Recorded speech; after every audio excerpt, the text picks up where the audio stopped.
जय हिंद, नमस्कार। तो ये क्षेत्रमिति का लेक्चर नंबर 9 है। और जैसा कि आप लोग जानते हैं कि क्षेत्रमिति के सीरीज में अभी त्रिभुज चल रहा है। और देखो, त्रिभुज में बहुत सारे बेसिक क्वेश्चंस करते करते अब इस स्टेज पर आप लोग आ चुके हैं कि मेंस के अच्छे वाले क्वेश्चन किए जा सके। ठीक है, तो इस वीडियो में हम लोग मेंस के कुछ एक बेहतरीन क्वेश्चन करेंगे जिसको कि बनाना थोड़ा टफ होता है लोगों के लिए, लेकिन बहुत आसानी से कॉन्सेप्ट समझते हुए हम लोग, और जहाँ ज़रूरत होगा ट्रिक वगैरह भी यूज़ करते हुए, उसको बहुत आसानी से हम लोग सॉल्व करेंगे। ठीक है, तो चलो बिना समय गंवाए हुए देखते हैं कि किस तरह के क्वेश्चन लिए गए आप लोग के लिए और कैसे उसको आसानी से सॉल्व करना है। देखो, पहला क्वेश्चन क्या कहता है कि एबीसी एक त्रिभुज है जिसमें AB 5 सेंटीमीटर, AC √41 और BC 8 है। ठीक है, तो देखो इसको क्या हम लोग कह सकते हैं, एक त्रिभुज पहले से बना लिया आप लोग के लिए मैंने, ताकि समय ज़्यादा बर्बाद ना हो। ठीक है, ABC यहाँ पर एक त्रिभुज है। इसमें क्या कहा जा रहा है कि AB है भाई 5, AC है √41 और BC है 8। ठीक है, और इसमें कहा जा रहा है कि ये AD जो है वो BC पर लंब है। ठीक है, समलंब है। समलंब लिखने का जरूरत नहीं था, लंब ही काफ़ी है। लंब का मतलब होता है क्या, 90 डिग्री है। ठीक है, मतलब AD क्या है, लंब है, ऊंचाई है, जो भी आप कहें, शीर्ष लंब है, कुछ भी कह सकते हैं। ठीक है, त्रिभुज ABD का क्षेत्रफल पूछा जा रहा है, इधर वाले त्रिभुज का क्षेत्रफल पूछा जा रहा है। तो देखो, पहले आप लोग को बताएंगे इसका तरीका क्या है, क्योंकि तरीका या कॉन्सेप्ट समझना बहुत जरूरी होता है। उसके बाद फिर एक शॉर्टकट तरीका भी आप लोग को बताएंगे। ठीक है, तो देखो इसमें हम लोग क्या कर सकते हैं कि मान लो ये BD अगर x होता तो ये DC जरूर 8 - x होता है ना। तो देखो ये जो AD है, AD मतलब लंब जो है, इस AD के वर्ग का मान हम लोग क्या लिख सकते हैं, कर्ण का स्क्वायर घटाओ आधार का स्क्वायर, है ना। क्योंकि पाइथागोरस का जो फॉर्मूला है उससे हम लोग जानते हैं कि कर्ण स्क्वायर होता है लंब स्क्वायर जोड़ आधार स्क्वायर। तो ये आधार स्क्वायर बराबर के इस साइड आ गया, तो ये माइनस नजर आ रहा है, माइनस आधार स्क्वायर। ठीक है, तो इस AD स्क्वायर को आप क्या लिख सकते हैं, कर्ण कितना है भाई, इस त्रिभुज ABD में कर्ण कौन है, 5। ठीक है, AB जो कर्ण है वो है 5 का स्क्वायर, घटाओ आधार x है तो x का स्क्वायर। ठीक है, इसी तरीके से अगर इस दूसरे तरफ वाले त्रिभुज में देखोगे ADC में, तो कर्ण का मान है √41 और आधार है 8 घटाओ x, ये DC। तो हम लोग ये लिख सकते हैं कि √41 कर्ण का स्क्वायर घटाओ आधार क्या है, 8 घटाओ x का होल स्क्वायर। दोनों को हम लोग बराबर इसलिए कर सकते हैं क्योंकि दोनों तरफ से इस AD स्क्वायर का ही मान निकाला गया है। तो एक ही चीज का मान चाहे जिस तरफ से भी निकालो, आना तो बराबर ही चाहिए, है ना। अब देखो इसको सॉल्व करेंगे तो क्या हो जाएगा भाई, 5 स्क्वायर घटाओ x स्क्वायर, और दूसरी तरफ क्या होगा, √41 का मान होता है 41 घटाओ 8 - x के होल स्क्वायर को क्या लिख सकते हैं, 8 का स्क्वायर 64 जोड़ x का स्क्वायर x स्क्वायर माइनस 8 दूना 16x। ठीक है, ये आप लोग को समझाने के लिए डिटेल में लिखा है, बिना ये लिखे हुए भी आप लोग इसको डायरेक्ट लिख सकते हैं। अगर थोड़ा सा एक स्टेप आगे का सोच के चले तो, कि 41 घटाओ 64 माइनस x स्क्वायर और प्लस 16x नजर आएगा। ठीक है, और इस तरफ तो 5 का स्क्वायर 25 और घटाओ x स्क्वायर है ही, तो माइनस x स्क्वायर दोनों तरफ का कैंसिल आउट हो गया। और ये प्लस 16x का मान अगर निकालना है तो माइनस 64 उधर जाके प्लस 64 होगा और 41 जाके माइनस 41 होगा। मतलब 16x का मान क्या हो जाएगा भाई, 25 जोड़ 64 घटाओ 41, और 25 64 होता है 89, है ना। उसमें से 41 घटेगा तो आ जाएगा 48। तो 16x का मान 48 हुआ, 16 से 48 3 बार में कट गया, x का मान हो गया 3। तो x का मान देखो यहाँ 3 निकल के आया है, और ये कर्ण 5 है, तो AD जरूर 4 होना चाहिए, पाइथागोरियन ट्रिपलेट में आप लोगों को बता दिया है। तो 3 4 5 अगर ये भुजा हो गई तो त्रिभुज ABD का क्षेत्रफल जो है, इसका जो एरिया है वो कितना हो जाएगा, 1/2, आधार का मान होगा 3 और ऊंचाई है 4, 2 से 4 कट गया 2 बार में, तो 3 दूना 6। ठीक है, 3 दूना 6 इसका आंसर आया, ऑप्शन नंबर 2।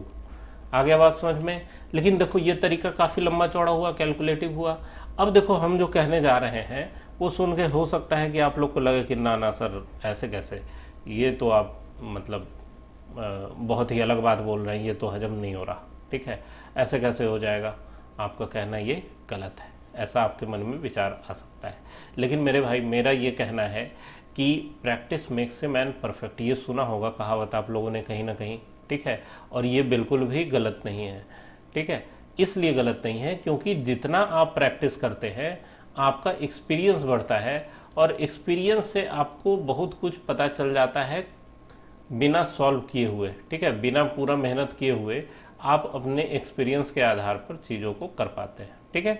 तो देखो करना क्या है कि यहाँ पर ए बी दिख रहा है 5, ठीक है, और जब ए बी 5 दिख रहा है, ए बी दिख रहा है 5, और जब ए बी 5 दिख रहा है और चारों जो ऑप्शन है त्रिभुज एबीडी का क्षेत्रफल का चारों जो ऑप्शन है वो सीधा साधा नंबर है, बिना कोई तामझाम वाला, बिना कोई अपरिमेय संख्या वाला, एकदम प्यारा प्यारा 4 ऑप्शन दिया हुआ है। तो इसका मतलब इस बीडी और एडी का लंबाई भी बहुत साधारण होना चाहिए, जिससे कि ये बहुत आसानी से कैलकुलेट होकर चलाए, ठीक है। एक बात तो ये है। तो इसका मतलब कर्ण 5 अगर है तो बाकी दोनों भुजाएं 3 और 4 हो सकती है।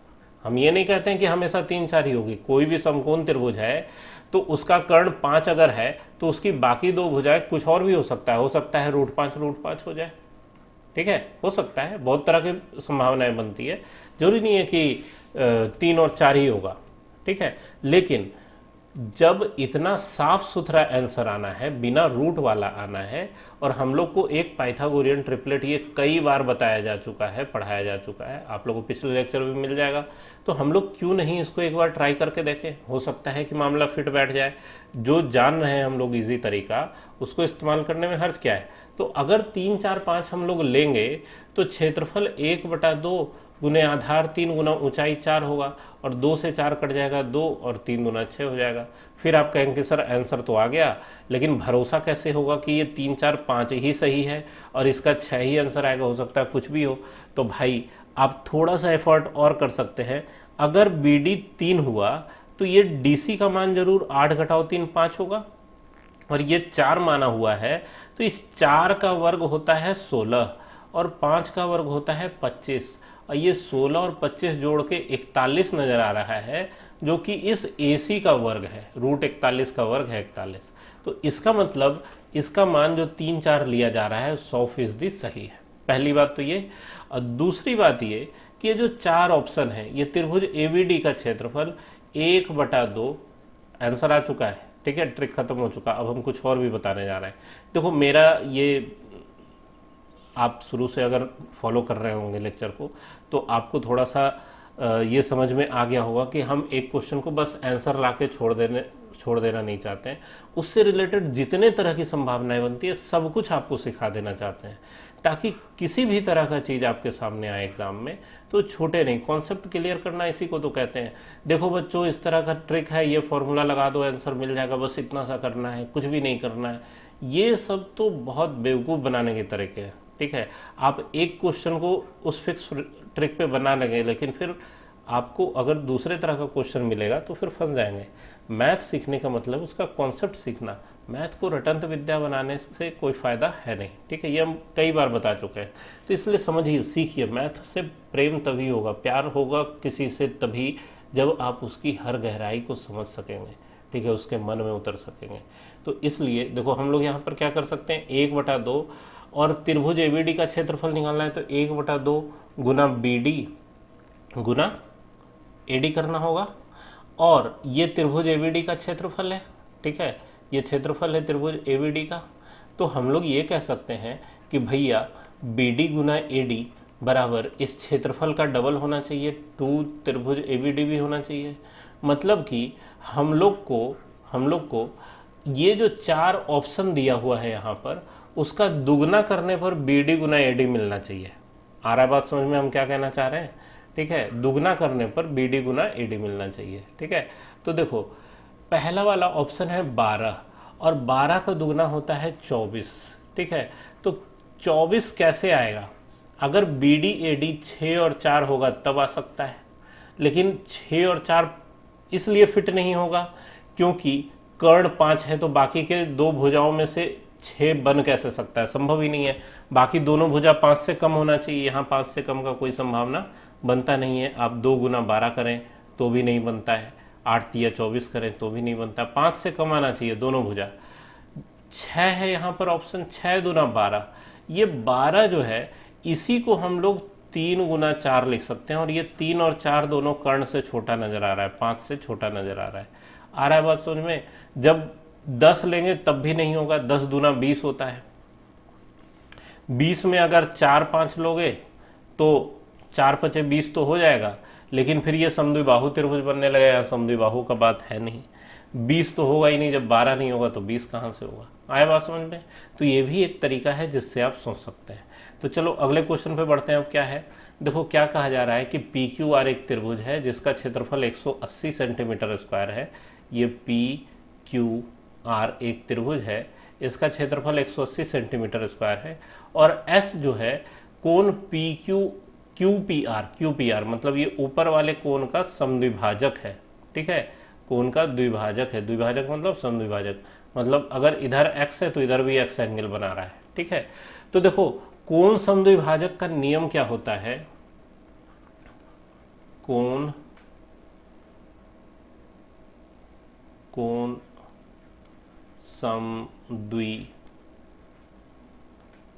समद्विभाजक। ठीक है, देखो राइटिंग थोड़ा सा खराब बनता है पेन टाइप वगैरह पे, इसलिए इग्नोर करेंगे, आपको इन सब चीज़ों पे ध्यान नहीं देना चाहिए, है ना, क्योंकि हम लोग का मेन मोटिव क्या है, गणित सीखना।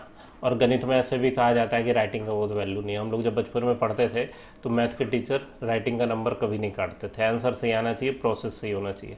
ठीक है, तो राइटिंग को आप लोग इग्नोर करके चलेंगे क्योंकि बोर्ड और पेन है नहीं। ठीक है, तो देखो कोण समद्विभाजक का नियम ये कहता है कि कोण को बनाने वाली जो भुजाएं हैं, ये पी क्यू और पी आर, इनका अनुपात उस कोण समद्विभाजक से भुजा जो बट रहा है उसके अनुपात में होगा। मतलब कि पी क्यू, ध्यान से देखना, पी क्यू बटा पी आर बराबर होगा क्यू एस बटा में आर एस के।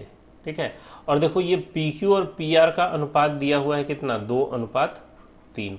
ठीक है, और 2:3 है तो ये क्यू एस और आर एस भी 2:3 हो जाएगा। अब देखो दो त्रिभुज जो एक ही आधार पर बने हों, दो त्रिभुज जो एक ही आधार पर बने हों, उनके क्षेत्रफल का अनुपात निकालने का पिछले लेक्चर में भी बता चुका हूं मैं कि त्रिभुज पी, जैसे इसमें पूछा क्या जा रहा है, पी एस आर का क्षेत्रफल। ठीक है, तो ये पी एस आर त्रिभुज, ये वाले का क्षेत्रफल पूछा जा रहा है, और दिया हुआ किसका, पी क्यू आर का। तो त्रिभुज पी एस आर का क्षेत्रफल बटा में त्रिभुज पी क्यू आर का क्षेत्रफल, इसका फॉर्मूला होगा, इसका अनुपात होगा किसके बराबर भाई, तो पी एस आर की भुजा है 3 और पी क्यू आर की भुजा है 2 और 3 5। पी क्यू आर का भुजा ये 2 और 3 5 पूरा है ना। ठीक है, इसके बराबर होगा। ऐसा होता इसलिए है क्योंकि जब आप 1/2 गुने आधार गुना ऊंचाई करते हैं और ऊंचाई यहाँ से खींचते हैं, यहाँ से ऊंचाई खींचते हैं, तो दोनों त्रिभुज के लिए आधार तो अलग अलग होता है लेकिन ऊंचाई सेम होता है, तो ऊंचाई कट जाता है। ये आप लोग को दोबारा से बताया जा रहा है, पिछले लेक्चर में भी बता चुके हैं। ठीक है, कि अगर इस त्रिभुज का क्षेत्रफल लिखोगे तो पी एस आर का, तो क्या लिखना पड़ेगा, 1/2 आधार जो है एस आर, ठीक है, और ऊंचाई जो है एच। उसी तरीके से दूसरका का लिखोगे तो 1/2 आधार का काम करेगा क्यू आर गुने ऊंचाई एच, तो हाफ से हाफ कट गया, एच से एच कट गया, एस आर बटा क्यू आर 3/5 आ रहा है। आया बात समझ में। तो इन सब चीज़ों को डायरेक्ट आपके दिमाग में फिट होना चाहिए, और डायरेक्ट फिट तभी होगा बिना कन्फ्यूज़न के जब आपको पता होगा कि ऐसा होता क्यों है, नहीं तो कन्फ्यूज़न में गलत चीज़ लिख लेंगे। ठीक है, तो अब देखो यहाँ पी एस आर का क्षेत्रफल निकालना है, पता नहीं कुछ भी होगा, मान लो कुछ के होगा, और त्रिभुज पी क्यू आर का क्षेत्रफल 180 पता है, बराबर कितना है 3/5, 5 से 180 36 बार में कट गया, और के का मान क्या होगा 36 तिया 108। ठीक है, ऑप्शन नंबर 2। देखो एक चीज और जानो, यहाँ ये 3/5 के अनुपात के बराबर कर रहे हैं ना, गलती लड़के कहाँ करते हैं, वो कई बार 3 का स्क्वायर बटा 5 के स्क्वायर के बराबर करने लगते हैं, मतलब भुजा के वर्ग के अनुपात के बराबर। तो भाई मेरे बहुत ध्यान से आपको इस कॉन्सेप्ट को भी देखना है। ये भुजा के वर्ग के अनुपात के बराबर तब होता है जब दो त्रिभुज एक दूसरे के समरूप होती है, ठीक है। और ये वाला कॉन्सेप्ट भी आप लोग को बताया जा चुका है। समरूप त्रिभुज में भुजा के वर्ग के बराबर होगा, शीर्षलंब के वर्ग के बराबर होगा, माध्यिका के वर्ग के बराबर होगा, है ना। लेकिन जहां पर एक ही आधार पर दो त्रिभुज बने हों तो केवल और केवल आधार के अनुपात के बराबर होगा, ठीक है। तो इस चीज को आप लोग अच्छे से नोट कर लीजिए रिपीट करके, ठीक है। नेक्स्ट क्वेश्चन देखो, प्रत्येक भुजा x मीटर वाले एक त्रिकोणीय मैदान का क्षेत्रफल 50 मीटर, 70 मीटर और 80 मीटर भुजा वाले एक अन्य त्रिकोणीय मैदान के क्षेत्रफल के बराबर है। तो ये अन्य वाला जो मैदान है वो वाला मैदान आपके सामने ये है। त्रिभुज का नाम हम लोग दे दें ए, बी और सी, और इसकी लंबाई दी हुई है 50, 70 और 80, ठीक है, ये दिया हुआ है। तो इस त्रिभुज का क्षेत्रफल निकालने के लिए हम लोग देख सकते हैं कि यहाँ अनुपात 5, 7 और 8 का है, जो कि कोई भी पाइथागोरियन ट्रिपलेट पर फिट नहीं हो रहा। तो अब तो मजबूर हो गए हम लोग पाइथागोरियन फॉर्मूला लगाने के लिए, है ना। तो पाइथागोरियन फॉर्मूला लगाने के लिए क्या करना पड़ता है भाई, एस बराबर क्या होता है, a plus B plus C by 2, मतलब 50 प्लस 70 प्लस 80 बटा 2। और 50 प्लस 70 प्लस 80 कितना होगा, तो 8, 7, 15, 5, 20, 200 बटा 2 मतलब कि 100। तो s का मान कितना आ गया, s का मान आ गया 100, ठीक है। अब त्रिभुज का क्षेत्रफल क्या होता है भाई, तो बहुत बड़ा सा इसका फॉर्मूला है ना, बहुत बड़ा खतरनाक फॉर्मूला है, और इसीलिए इसको लगाने से हम लोग हमेशा बचते रहे। लेकिन अब लगाना पड़ रहा है तो लगाएंगे ही, और दोबारा से लिखेंगे भी, क्योंकि हो सकता है कई लड़के पहली बार इस वीडियो में आए हो तो उनको पता ना हो, ठीक है। S into S minus A into S minus B into S minus C. तो देखो यहाँ पर आप लोग क्या लिख सकते हैं कि रूट अंडर एस कितना है 100 इंटू 100 घटाओ 50 मतलब 50, 100 घटाओ 70 मतलब कि 30 और 100 घटाओ 80 मतलब कि 20, ठीक है। अब देखो इसको सॉल्व कैसे करेंगे, शॉर्टकट तरीका ये है, 2 जीरो यहां दिख रहा है, यहां भी 2 जीरो दिख रहा है, तो 2 बार 100 आ चुका, 100 बाहर निकाल लो। अब रूट के अंदर क्या बचा, 5 गुना 3 गुना 20। अब देखो 20 गुना 5 100 होता है, 100 में से एक 10 और निकाल लो, मतलब 100 गुना 10 1000, और अंदर रूट के बचा 3। देखो ये जो क्षेत्रफल आया इस त्रिभुज का, ये किसके बराबर कहा जा रहा है भाई, तो ये कहा जा रहा है आपका एक समबाहु त्रिभुज के क्षेत्रफल के बराबर। देखो समबाहु नाम दिया नहीं है, लेकिन आपको समझना है कि ये समबाहु त्रिभुज है। क्यों समबाहु त्रिभुज है भाई, इसलिए समबाहु त्रिभुज है, समबाहु बना लो, ठीक है। थोड़ा सा टेढ़ा हो गया, दूसरा त्रिभुज हम लोग सेलेक्ट कर लेते हैं, कोई बात नहीं, ठीक है। देखो ये एक समबाहु त्रिभुज है, ये एक समबाहु त्रिभुज है, इसकी तीनों भुजाएं बराबर है और इसके क्षेत्रफल के बराबर है। ये समबाहु त्रिभुज हम लोगों को कैसे पता चला, क्योंकि कह रहा है प्रत्येक भुजा x है, तो बहुत बढ़िया बात है, जिसकी सभी भुजाएं बराबर होती है वो समबाहु होता है। और समबाहु का फॉर्मूला पता है, √3/4 गुने भुजा का स्क्वायर, तो भुजा x है। √3 से √3 कट गया, x स्क्वायर का मान आ गया 4000। अब यही सारा खेल है कि x का मान √4000 है, इसको सॉल्व कैसे करें, ठीक है।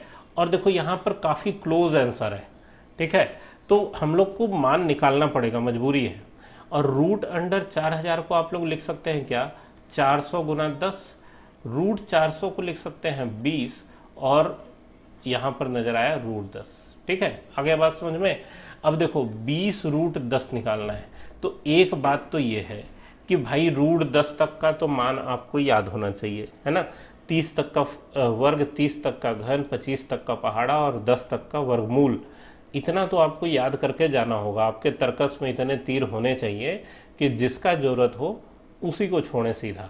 लेकिन बाई चांस अगर नहीं पता है तो आप लोग को बता देते हैं कि √10 का मान हम लोग शॉर्टकट में कैसे निकाल सकते हैं, ठीक है। देखो √10 अगर निकालना है तो आप इसको लिख सकते हैं √9 जोड़ 1। देखो कई जगह पर आप लोग को बहुत सारा ऐसा छोटा छोटा हैक्स बताया जाता है क्वेश्चन के बीच में, जो कि आपके मेहनत को सफल करता है। अब जैसे इसी क्वेश्चन को देखो, इसमें हम लोग कोई फॉर्मूला वाला ट्रिक नहीं लगा पाए क्योंकि मजबूरी है ही रोज फॉर्मूला लगाना, लेकिन फिर भी अगर आपको कैलकुलेशन के छोटे छोटे तरीके पता होंगे बीच बीच में, तो आप कई जगह पर समय बचा सकते हैं। जैसे देखो यहाँ वर्गमूल बहुत आसानी से हम लोग निकाल चुके है ना, कि ये 1000√3 होगा। तो उसी तरीके से यहाँ √10 का मान निकालना है, लेकिन बहुत आसान तरीके से हम लोग निकाल लेंगे। कैसे निकालेंगे? देखो √9 होता है 3 जोड़ ये जो 1 आया यहाँ पर, इस 1 के नीचे में हम लोग इस 3 का दुगना 6 लिख देंगे। ठीक है, अब देखो 3 जोड़ 1/6 का मान कितना होता है? 0 दशमलव दे दिया तो 1 के आगे 0 बैठेगा, 10 हो जाएगा। 6 से 10 में लगाओगे तो 6 कम 6 घट के आएगा 4, 6 छक 36, 6 छक 36, 6 छक 36, यही होता रहेगा। तो इसका मतलब ये आ गया 3.167। ठीक है, देखो इससे आपका √10 का लगभग मान निकल जाता है। ठीक है, एकदम बराबर नहीं निकलेगा, ये मेरा कहना है कि जरूरी नहीं है कि एकदम बराबर आए, ये लगभग मान ही आता है, लेकिन इतना आ जाता है कि आप इससे काम चला के आंसर ला सकते हैं। ठीक है, बात समझ में आया? टाइम सेव हो जाएगा आपका, आंसर आप ले पाएंगे, लेकिन एग्जैक्ट मान ये नहीं है। ठीक है, एग्जैक्ट मान चेक करोगे कैलकुलेटर से तो थोड़ा सा वेरिएशन दिखा है, जैसे हो सकता है 3.162 हो जाए, 169 हो जाए, 165 हो जाए, कुछ भी हो सकता है। ठीक है, तो यहाँ पर आप ये कर सकते हैं कि भाई 20 गुना 3.167 ले भी सकते हो, नहीं भी ले सकते हो। ठीक है, ले लो, क्या दिक्कत है। और इसको अगर 2 से गुना करेंगे, 10 से गुना करेंगे तब तो 0.1 अंक इधर खिसक ही जाएगा, और 2 से गुना करेंगे तो 7 दूना 14 के 4, और 6 दूना 12 1 13, और बाकी 1 2 एकम 2 1 3, और 3 दूना 6, और दशमलव यहाँ है 63.34 टाइप का नजर आएगा। कहने का मतलब कि 63 से थोड़ा सा ऊपर जा रहा है। आंसर क्या है यहाँ? ऑप्शन नंबर 2, जो कि 63 से थोड़ा सा ऊपर है। काफी नजदीक थे चारों ऑप्शन। देखो 61.4, 62, 61.8, 62.4, 0.6 का फर्क है, और यहाँ भी हम लोग देख रहे हैं कि 0.8 का फर्क है इस थर्ड ऑप्शन के मुकाबले, लेकिन फिर भी हम लोग इसको सॉल्व करके ला सके क्योंकि पता है कि कैसे शॉर्टकट लगाना है। तो ये सब छोटे छोटे तरीके बहुत काम आएंगे, इसको अलग से कहीं पे नोट किया कीजिए, और एग्जाम में जाने से पहले हमेशा रिवाइज करके जाइए। ठीक है, बहुत समय बचता है इन सब चीज़ों से। आपका जो रेडी रेकनर होगा, आपका जो हाथ से तैयार किया वो नोट होगा, वो आपके बहुत काम आएगा। अब देखो अगला क्वेश्चन क्या है, इकाई लंबाई की प्रत्येक 12 छड़ों का उपयोग करके, ठीक है 12 छड़ उपयोग करने हैं। ठीक है, ये एक त्रिभुज है भैया, इसमें 12 छड़ से ये बनाए हुए हैं। तो 12 छड़ से बनाए होने का मतलब क्या है? ठीक है, 12 छड़ से बनाए होने का मतलब क्या है कि 4-4 छड़ हर भुजा पर होने चाहिए, तभी तो 12 छड़ निपटेंगे। अब देखो ये 4 छड़ है, उसी तरीके से इस तरफ भी 4 छड़ होंगे। ठीक है, 4 छड़ होंगे, यहाँ भी 4 छड़ होंगे। अब बोलिए कि सर दे रहे हैं डॉट, कह रहे हैं छड़, तो भाई यहाँ पर बात इसकी हो रही है, ये 1 1 1 1। ठीक है, 4 भुजा मिला के एक भुजा बन रहा है, 1 1 1 1, 4 छड़ मिला के एक भुजा बन रहा है। इधर भी 1 1 1 1। अब बोलिए कि 1 कहाँ से आया? तो भाई इकाई लंबाई कहा हुआ है, इसलिए 1 ले रहे हैं। ठीक है, मन में प्रश्न उठने चाहिए, ऐसा कोई मजाक वाली बात नहीं है। अगर आपके मन में क्वेश्चन उठते हैं तो वो बहुत अच्छी बात है। जो मन में प्रश्न आते हैं तभी आप सीख पाते हैं, प्रश्न ही जिसके नहीं आएगा वो सीखेगा क्या? ठीक है, तो यहाँ पर हम लोग देख रहे हैं कि हर एक भुजा का लंबाई कितना बन रहा है? 4। तो भाई जब 4 भुजा वाला समबाहु त्रिभुज है तो क्षेत्रफल होता है √3/4 गुने भुजा स्क्वायर। ठीक है, √3/4 गुने भुजा स्क्वायर, तो भुजा है 4, 4 गुना 4 कर दो, 4 से 4 कट गया, कितना आ गया भाई? 4√3। ऑप्शन नंबर 3 इसका आंसर हो गया। आए बात समझ में किस तरीके से सॉल्व करना है इस क्वेश्चन को? ठीक है, तो ये बहुत आसान सा क्वेश्चन था, लेकिन कॉन्सेप्ट इसमें थोड़ा सा समझना था इसलिए। अब देखो ये क्वेश्चन बढ़िया है कि 2 समबाहु त्रिभुज किसी समद्विबाहु समकोण त्रिभुज के कर्ण पर और उसके लंबवत भुजाओं में से किसी एक पर निर्मित किए गए। भाई मेरे देखो, मेरे पढ़ाने का जो तरीका है, हो सकता है कि आपको बोरिंग लगता हो, आप कमेंट में बिल्कुल बताइए कि नहीं सर इतना डिटेल में जाने का क्या जरूरत है, मेरे को तो काम ही नहीं है इतना करने का, आंसर आने से मतलब है, ऑब्जेक्टिव क्वेश्चन होता है, क्या इतना कॉन्सेप्ट का करेंगे क्या हम लोग? ठीक है, आप बिल्कुल बेहिचक अपनी तकलीफ बता सकते हैं मेरे को। हो सकता है हम उसके हिसाब से परिवर्तन कर दें जब लगेगा कि सभी लोग वैसा ही सीखना चाहते हैं, तो मेरे को कोई आपत्ति नहीं है, ठीक है। बाकी आप अपने मन की बात कहने के लिए स्वतंत्र है, ठीक है। तो देखो यहाँ पे क्या कहा जा रहा है कि दो समबाहु त्रिभुज किसी समद्विबाहु समकोण, ये समद्विबाहु समकोण त्रिभुज हम लोग खींच चुके हैं। और आप लोग को पता है कि समद्विबाहु समकोण त्रिभुज जो होता है उसमें अगर भुजा ए और ए होता है तो कर्ण कितना होता है, √2a। अब बोलिएगा कि नहीं पता है सर, तो नहीं पता है तो लेक्चर नंबर 3 देखिए, उसमें समकोण त्रिभुज, समबाहु त्रिभुज, समद्विबाहु त्रिभुज 3 या 4 लेक्चर नंबर में आपको सारा कुछ बता दिया गया शुरू में, ठीक है। और ऐसे भी आप देख सकते हैं अगर दो भुजा बराबर है ए और ए तो एक कर्ण निकालोगे तो √a² + a² तो करोगे, √2a² मतलब √2a आएगा, ठीक है। तो ये हुआ। अब देखो इसमें कहा जा रहा है कि कर्ण पे एक समबाहु त्रिभुज खींचा गया, ठीक है। एक समबाहु त्रिभुज इस कर्ण पे खींचा गया और एक समबाहु त्रिभुज इस भुजा पे खींचा गया, ठीक है। मान लो कि ये दोनों समबाहु त्रिभुज हैं, ठीक है। तो भाई ये समबाहु त्रिभुज अगर हैं तो आप इन दोनों का क्षेत्रफल का अनुपात पूछा जा रहा है। इसके क्षेत्रफल के बारे में कह रहा है कि इसका क्षेत्रफल h है, इसका क्षेत्रफल बड़ा वाला a है और a/h का मान पूछा जा रहा है। तो हमेशा देखो क्षेत्रफल का अनुपात जो होता है, क्षेत्रफल का अनुपात देखो उस क्वेश्चन पीछे जो पहला या दूसरा क्वेश्चन जो बता रहे थे अभी, उसमें आ रहा था कि केवल भुजा के अनुपात के बराबर था क्योंकि एक ही आधार पर बना हुआ था। यहाँ एक ही आधार पर नहीं है लेकिन दोनों त्रिभुज एक दूसरे के समरूप हैं। अब बोलिए समरूप कैसे हैं, तो भाई ये भी समबाहु है, ये भी समबाहु है और समबाहु त्रिभुज चाहे कितना भी बड़ा या छोटा हो उसके हर एक कोण 60 डिग्री ही होंगे, तो त्रिभुज समरूप ही होगा हर हालत में। तो चूंकि दोनों त्रिभुज समरूप है तो उनका अनुपात भुजा के वर्ग के अनुपात के बराबर होगा।